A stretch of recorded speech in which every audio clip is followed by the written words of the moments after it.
Hello my dear students, welcome back to my channel. हमने start की थी basic accounting terms, जिसमें से मैंने आपको 6 अकाउंटिंग टर्म्स लास्ट वीडियो में बताई थी। उसके आगे वाली जो अकाउंटिंग टर्म्स है वो हम आज करेंगे। तो चलिए वीडियो स्टार्ट करते हैं। रिसिप्ट्स क्या होती है? रिसिप्ट्स होती है वो अमाउंट जो हमें या तो रिसीव हो गया है या रिसीव होने वाला है। ये जो रिसिप्ट्स होती है ये हमारी दो तरीके की होती है। एक होती है कैपिटल रिसिप्ट्स और एक होती है revenue receipts. Capital receipts and second is revenue receipts.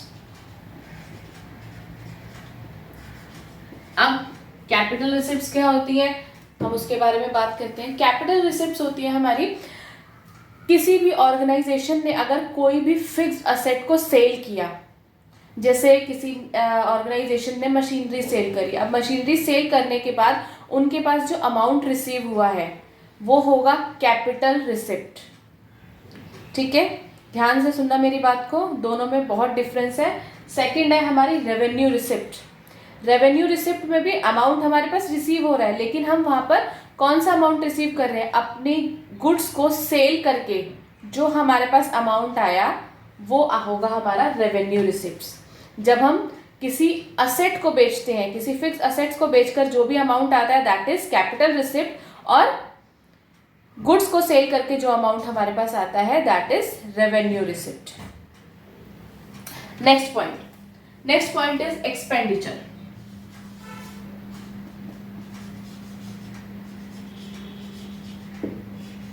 अब ये एक्सपेंडिचर क्या होता है?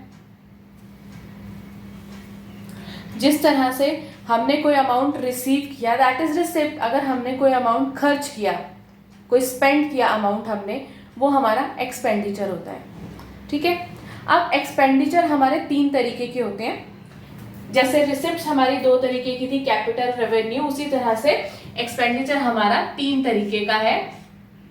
फर्स्ट वही same capital expenditure,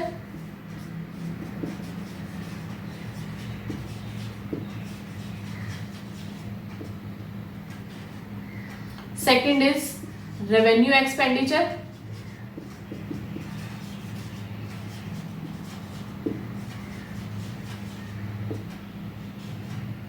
and third is deferred revenue expenditure.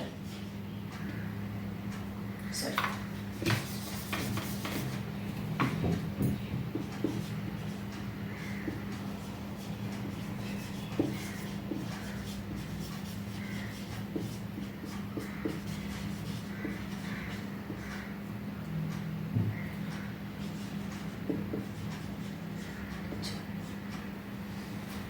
ठीक है, अब तीनों में क्या डिफरेंस है?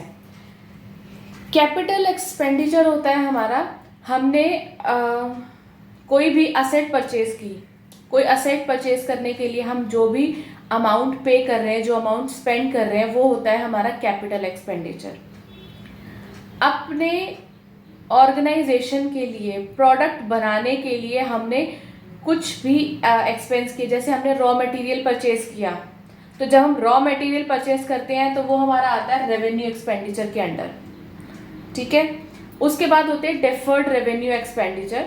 डेफर्ड रेवेन्यू एक्सपेंडिचर होते हैं हमारे वो एक्सपेंडिचर जो 1 साल से ज्यादा के लिए हमारे पास है, लेकिन हमारे वो एक बार में खत्म हो गए। जैसे एडवर्टाइजमेंट एक्सपेंडिचर होता है, उसको हम एक बार हमने एडवर्टाइजमेंट बना ली, उसके ऊपर पैसा खर्च कर लिया, हम उसको प्ले बार बार कर सकते हैं। ठीक है, लेकिन वो क्या है? डेफर्ड रेवेन्यू, एक बार बना ली तो वो खत्म हो गई। तो ये थे 3 हमारे एक्सपेंडिचर। कैपिटल एक्सपेंडिचर क्या है?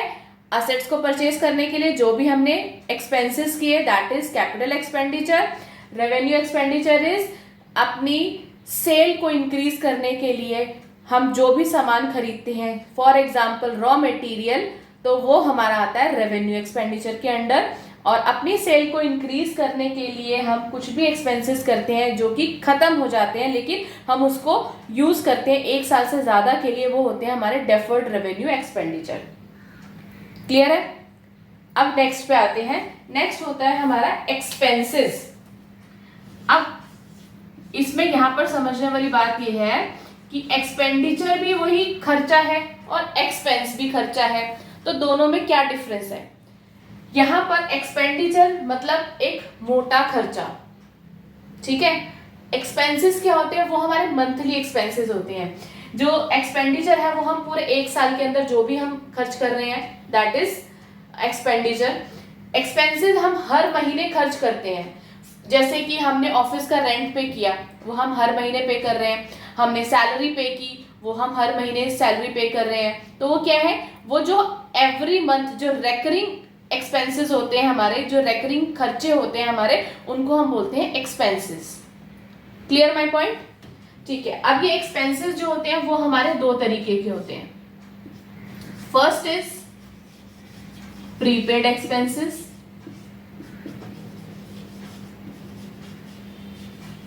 And second is outstanding expenses.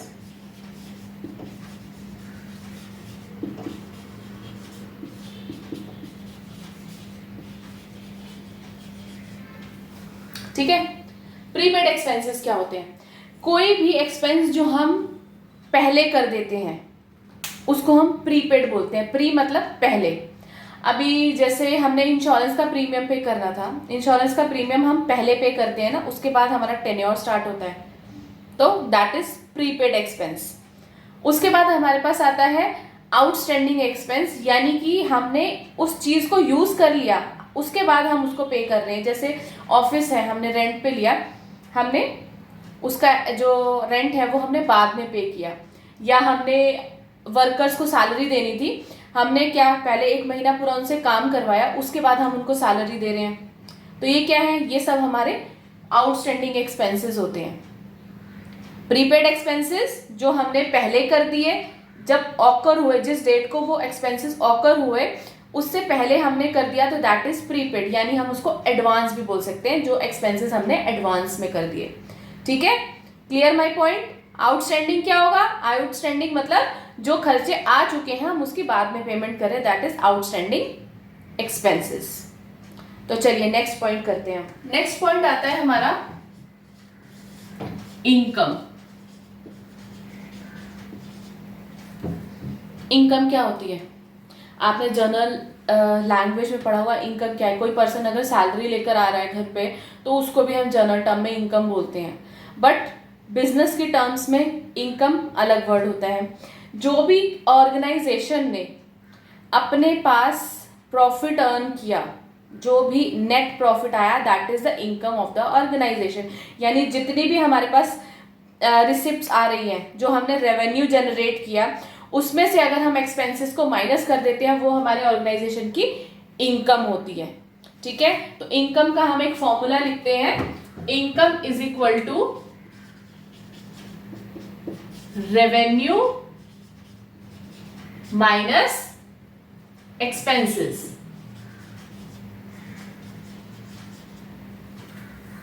ठीक है, रेवेन्यू माइनस एक्सपेंसेस, यानी रेवेन्यू क्या होती है, वो रिसिप्ट्स जो हमारे पास आई है। ठीक है, और एक्सपेंसेस क्या होते हैं, वो भी हमने अभी पढ़े, क्या, वो जो खर्चे हमने किए हैं, जो हमारे पास पेमेंट्स आई, उसमें से जितने खर्चे हुए उनको हमने लेस कर दिया, तो हमारे पास आ जाती है income, income of the organisation. Clear my point? Next step पे आते हैं। नेक्स्ट स्टेप होता है हमारा प्रॉफिट। अब यहां पर ध्यान से देखना, इनकम और प्रॉफिट में डिफरेंस होता है। प्रॉफिट क्या होता है, हमने कोई प्रोडक्ट सेल किया, ठीक है, सॉरी, हमने कोई प्रोडक्ट जो है वो 50 रुपीज़ में बनाया और हमने उसको 80 रुपीज़ में सेल कर दिया। 50 में बनाया, 80 में सेल कर दिया, तो 80 माइनस जो सेलिंग प्राइस था माइनस कॉस्ट प्राइस, वो हमारा क्या हो गया, वो हमारा प्रॉफिट हो गया। ठीक है, तो अब यहाँ पर इनकम क्या है, जितनी हमारे पास अब तक रेवेन्यू आ गई उसमें से हमने एक्सपेंसेस को लेस कर दिया। यहाँ पर हमने क्या किया, सिर्फ हमने सेलिंग प्राइस में से कॉस्ट प्राइस को लेस कर दिया, तो हमारा प्रॉफिट आ गया। ठीक है, अब यहाँ पर प्रॉफिट भी हमारा दो तरीके का होता है। फर्स्ट इज ग्रॉस प्रॉफिट और second is net profit. Gross profit क्या होता है, जब हमारे पास कुछ भी एक्सपेंडिचर्स कुछ भी हमने पेमेंट्स आई हैं हमारे पास, यानी कुछ रिसिप्ट्स है हमारे पास, उसमें से जब हम डायरेक्ट एक्सपेंसेस लेस कर देते हैं ना, तो वो होती है हमारी ग्रॉस प्रॉफिट। ये आपको डिटेल में ना फाइनल अकाउंट्स में बहुत अच्छे से समझ आ जाएगा। ठीक है, अभी के लिए आप इतना याद रखो कि जो हमारा ग्रॉस प्रॉफिट होता है उसको फाइंड आउट करने के लिए जो हमारे पास रेवेन्यू होती है उसमें से हम डायरेक्ट एक्सपेंसेस को लेस कर देंगे तो हमारे पास ग्रॉस प्रॉफिट आ जाता है। ठीक है, फिर आता है हमारा नेट प्रॉफिट। नेट प्रॉफिट क्या होता है? हमारा नेट सारे एक्सपेंसेस लेस करने के बाद जितने भी हमारे ऑर्गेनाइजेशन के एक्सपेंसेस थे उन सबको हमने लेस कर दिया, और चाहे वो डायरेक्ट हो चाहे वो इनडायरेक्ट हो, सब लेस करने के बाद जो भी प्रॉफिट आता है that is called the net profit. ठीक है, इतना क्लियर है आपको? तो हम नेक्स्ट पॉइंट पे चलते हैं। नेक्स्ट पॉइंट है हमारा गेन। गेन क्या होता है? अब गेन भी वैसा ही है, प्रॉफिट भी वैसा ही है, इनकम भी वैसा ही है, यानी कि हमारे पास जो पैसे आ रहे हैं इसमें बहुत ज्यादा कंफ्यूजन रहती है बच्चों को, तो इसको अच्छे से समझते हैं। देखो, हमारा जो गेन होता है ना, जब भी हम किसी फिक्स असेट को सेल करते हैं उस पर जो हमें प्रॉफिट होता है उसको हम गेन बोलते हैं। जैसे कि हमारे पास मशीनरी थी जिसकी वैल्यू डेप्रिसिएशन लेस करने के बाद जिसकी आज जो वैल्यू है हमारे पास 3 लाख रुपीज थी, और हमने उसको 3,50,000 रुपीज में बेच दिया, तो जो हमारा डिफरेंस आया 50,000 रुपीज का, वो क्या है? वो हमारे लिए गेन है। जो हम फिक्स असेट को सेल करके हम प्रॉफिट लेकर आ रहे हैं अपने पास, वो हमारा गेन होता है। ठीक है, इनकम क्या है? हमारे जितने भी हमने रिसिप्ट्स, हमारे पास रेवेन्यू आई है उसमें से हमने एक्सपेंसेस को लेस कर दिया तो वो हमारी इनकम हो गई। प्रॉफिट क्या है? प्रॉफिट हमारा जितने भी हमारे पास रिसिप्ट्स आई हैं उनमें से जो हमारे डायरेक्ट और इनडायरेक्ट एक्सपेंसेस है उन सबको लेस करने के बाद जो अमाउंट आता है that is called the profit. ठीक है, इसमें प्रॉफिट हमारा हमने पढ़ा कि 2 तरीके का प्रॉफिट है हमारा, gross profit and net profit. वो डिटेल में आपको अच्छे से समझ आ जाएगा जब आप फाइनल अकाउंट्स करोगे। ठीक है, उसके बाद आता है गेन। हमारी फिक्स असेट्स को सेल कर दिया हमने और उसके ऊपर जो भी हमें प्रॉफिट हुआ that is gain. I hope आपको ये वीडियो अच्छे से समझ आई हो। अगर इसमें कोई डाउट है तो मुझे कमेंट करके जरूर बताना, और अपने फ्रेंड्स के साथ इसको शेयर जरूर करना ताकि जो भी इंफॉर्मेशन मैं इस वीडियो में प्रोवाइड कर रही हूँ वो उनको भी मिल सके। अगर वीडियो पसंद आई है तो उसे लाइक जरूर करना और सब्सक्राइब। Bye bye.